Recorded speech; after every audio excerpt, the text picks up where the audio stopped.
ว่าสนามบอลเฮานี่ถือว่าเป็นการกำลังเร่งเนาะเวียกก่อสร้างอยู่ในช่วงแรกนี้เวียกก่อสร้างกันแน่นอนล่ะเนาะการก่อสร้างของเฮานี่มาฮอดปัจจุบันนี่มันก็ไปได้จำนวนนึงก็คืบหน้าจำนวนนึงแต่ก็ยังมีหลายเวียกที่ต้องได้เฮ็ดได้เร่งในช่วงก่อนฝนเนาะตามจุดประสงค์ก็แม่นจะเฮ็ดให้แล้วตามสำเร็จตามระยะการสัญญาก่อสร้างคือเดือน3ปี2025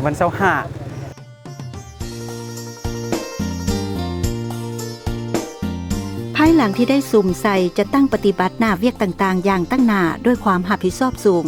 นับแต่ต้นเดือนตุลาปี2023เป็นต้นมากลุ่มบริษัทตังเจริญจำกัดก็ได้สำเร็จการปรับปรุงและซ่อมแปลงเส้นทางหลวงแห่งชาติเลขที่13เหนือและระยะทางเตสีไคเมืองสีโคตะบองหาสีเกิดเมืองนาไซทองนครหลวงเวียงจันทน์ตามระดับคาดหมายและเกียมจัดพิธีมอบหับให้เจ้าของโครงการอย่างเป็นทางการโครงการปรับปรุงและซ่อมแปลงเส้นทางหลวงแห่งชาติเลขที่13เหนือและระยะทางเตสีไคหาสีเกิดมีความยาว 6.32 กิโลเมตรเป็นโครงการสืบต่อจากระยะทางสีเกิดหาพลโฮงแขวงเวียงจันทน์มีความยาว58กิโลเมตรที่ได้สำเร็จการก่อสร้างในกลางปี2023โดยได้หับทุนเงินกู้ดอกเบี้ยต่ำจากธนาคารโลกธนาคารการลงทุนโครงหลังพื้นฐานอาเซียและกองทุนประเทศนอร์ดิกเพื่อการพัฒนาและทุนสมทบของรัฐบาลลาวซึ่งกลุ่มบริษัทต่างเจริญจำกัดได้ชนะการประมูลเปิดกว้างแบบสากลตามระเบียบการของผู้ให้ทุนและได้รับอนุมัติจากผู้ให้ทุนในวันที่21กรกฎาคมปี2023และจากกระทรวงโยธาธิการและขนส่งวันที่8สิงหาคมปี2023ในนี้ได้รับพ้องเอากลุ่มบริษัทต่างเจริญจำกัดเป็นผู้ที่มีเงื่อนไขครบถ้วนและชนะการประมูลเป็นผู้รับเหมาปรับปรุงและซ่อมแปลงโครงการดังกล่าวในมูลค่าสัญญา 10,294,400 กว่าดอลลาร์สหรัฐภายหลังได้ชนะการประมูลทางภาครัฐก็คือเจ้าของโครงการก็ได้เน้นให้บริษัทผู้รับเหมาฮีบฮ้อนลงมือปฏิบัติเนื่องจากเส้นทางดังกล่าวได้ก่อสร้างและนำใช้มาเป็นเวลาหลายปีจึงมีการเปเพอย่างนักเป็นบวกเป็นคุมใหญ่น้อยยั่งยายเกือบตลอดแนวทางพาให้การสัญจรไปมาพบความยุ่งยากและมักเกิดอุบัติเหตุเรื่อยๆเมื่อฮอดฤดูฝนปี2023จึงมีน้ำขังและยิ่งเฮ็ดให้เส้นทางนับมือนับเปเพฉะนั้นบริษัทผู้รับเหมาจึงได้นำไส้ทุนของตนเองปรับปรุงก่อนพิธีลงนามและก่อสร้างเป็นทางการเดนี่ได้นำเอาดินมาถมใส่กลจักเกตและเหยียบอัดแน่นจุดที่เป็นบวกเป็นคุมและมีการเปเพนักให้ห้าเพียงพร้อมทั้งขุดห้องระบายน้ำบอนที่มีน้ำขังออกจากข้างทางจึงเฮ็ดให้การสัญจรมีความสะดวกทั้งสามารถช่วยลดพรอุบัติเหตุทางถนนได้ดีสมควรมาฮอดวันที่29กันยาปี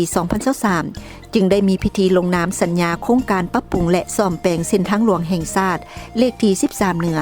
และยะเตสีไคหาสีเกิดขึ้นเป็นทางการอยู่โรงแรมลาวพลาซ่านครหลวงเวียงจันทน์ระหว่างทานรัศมีอริยวงศ์สิงห์หัวหน้าโครงการปรับปรุงและซ่อมแปลงเส้นทางหลวงแห่งชาติเลขที่13เหนือ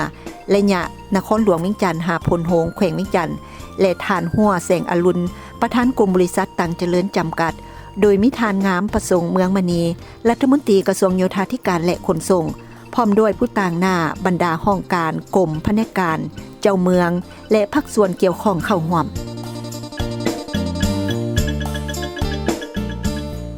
ภายหลังสำเร็จการลงนามดังกล่าวแล้วกลุ่มบริษัทต่างเจริญจำกัดก็ได้ฮีบฮ้อนประสานสมทบกับเจ้าของโครงการก็คือกระทรวงโยธาธิการและขนส่งอำนาจการปกครองเมืองสีโคตะบองเมืองนาไซทองและภาคส่วนเกี่ยวข้องสุ่มใส่แก้ไขบรรดาสิ่งกีดขวางต่างๆตามแนวทางสองข้างและดำเนินการเบิกจ่ายค่าชดเชยให้ผู้ที่ได้รับผลกระทบจากโครงการก่อนเริ่มลงมือเวียกก่อสร้างตัวจริงในต้นเดือนตุลาปี2023โดยมีบริษัทดงซุง KEC และดาซานจากสาธารณรัฐเกาหลีร่วมกับลาวคอนซัลติ้งกรุ๊ปจากสปป.ลาวเป็นที่ปรึกษาคุมงานและติดตามการก่อสร้างการปรับปรุงและซ่อมแปลงเส้นทางหลวงแห่งชาติเลขที่13เหนือและระยะทางเตสีไคหาสีเกิดเป็นการขยายหน้าทางตามแนวทางเก่าให้กว้างออกตื่มจากหน้าทางเก่า7-8 เมตรปูยาง2สั้นมี2ช่องจราจรไปกับ ให้เป็นหน้าทางกว้างรวม23 เมตรหน้าทางปูด้วยเบตงเสริมเหล็กมี4 ซองจราจรไปกับรวมทั้งดอนกลางทางไฟเยืองทางป้ายจราจรขีดเส้นหน้าทางระบบไฟอำนาจทางแยกระบบไฟทางค้นยางข้ามทางทางม้าลายระบบการระบายน้ำออกจากแนวทางและทางยางทั้ง2เบื้องโดยมีระยะเวลาการก่อสร้างแต่วันที่1 ตุลาปี 2023หาวันที่31 มีนาปี 2025ระยะเวลาบูรณารักษาซ่อมแปลง3 ปีนับแต่วันที่1 เมษายนปี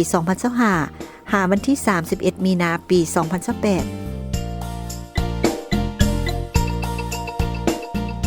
หลังจากการเฮ็ดเวียกอย่างห้าวหันทั้งกลางเว้นและกลางคืนด้วยความรับผิดชอบสูงมาฮอดวันที่4 มีนาปี 2024กลุ่มบริษัทต่างเจริญจำกัดก็ได้ลืมเทเปตงความยาวห้อยแมตทำอิฐใส่หน้าทางจุดหน้าวัดบ้านหนองแตงด้วยความโรงเรียนซึ่งถือเป็นบาทก้าวเริ่มต้นที่สำคัญในการเทเปตงจากจุดนี้ไปยังจุดอื่นๆให้สำเร็จด้วยดีเคียงคู่กับการเทเบตงดังกล่าวก็ยังปฏิบัติเวียกระบบระบายน้ำ2 ข้างทางยกคลองระบายน้ำและยกย้ายสิ่งกีดขวางไปพร้อมๆกันเพื่อให้มีความสะดวกในการก่อสร้าง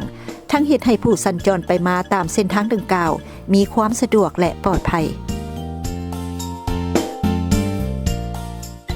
แนวใดก็ดีการจะตั้งปฏิบัติเวียกตัวจริงอยู่ภาคสนามแม้นพบความยุ่งยากหลายสมควรเนื่องจากเป็นเส้นทางสายหลักอยู่เทศบาลนครหลวงเวียงจันทน์ซึ่งมีการสัญจรแออัดมีความยุ่งยากการแก้ไขซุ่มสายต่างๆการระบายน้ำออกจากข้างทางเพราะอยู่ในระยะฤดูฝนนอกนี้เสาไฟฟ้าจำนวนหลายก็ยังบ่ทันถูกยกย้ายออกทันตามกำหนดถึงจะพบความยุ่งยากหลายด้านก็ตามแต่บริษัทผู้รับเหมาก็ได้มีความพยายามสูงและซุ่มทุกกำลังที่มีเพื่อจะตั้งปฏิบัติโครงการพร้อมนี้ยังได้รับการซี้นำอย่างใกล้ชิดจากภาครัฐโดยเฉพาะกรมขัวทางกระทรวงโยธาธิการและขนส่งบริษัทที่ปรึกษาอำนาจการปกครองเมืองศรีโคตบองเมืองนาสายทองและภาคส่วนเกี่ยวข้องจึงเฮ็ดให้หน้าเวียกต่างๆสามารถดำเนินไปได้ดีและมีความคืบหน้าเป็นก้าว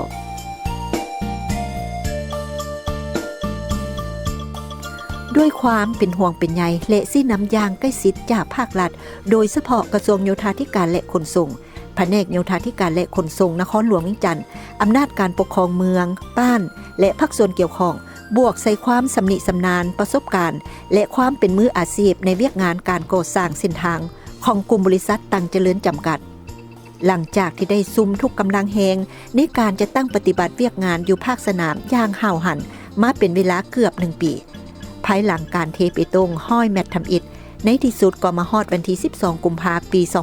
2025การเทเปตงใส่หน้าทางก็ได้สำเร็จห้อยส่วนห้อยด้วยคุณภาพสูงมีความสวยงามและได้มาตรฐานตามสัญญาที่ได้ลงนามกับภาครัฐทุกประการนับแต่เส้นทางสีไข่หาสีเกิด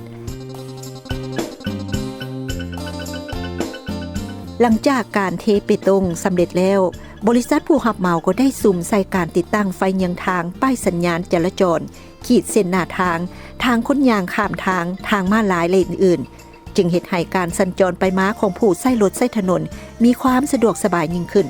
จากนั้นก็ได้สืบต่อปฏิบัติเวียกที่ยังเหลือโดยเฉพาะเวียกอนามัยการติดตั้งไฟอำนาจและอื่นๆให้สำเร็จตามคาดหมายที่วางไว้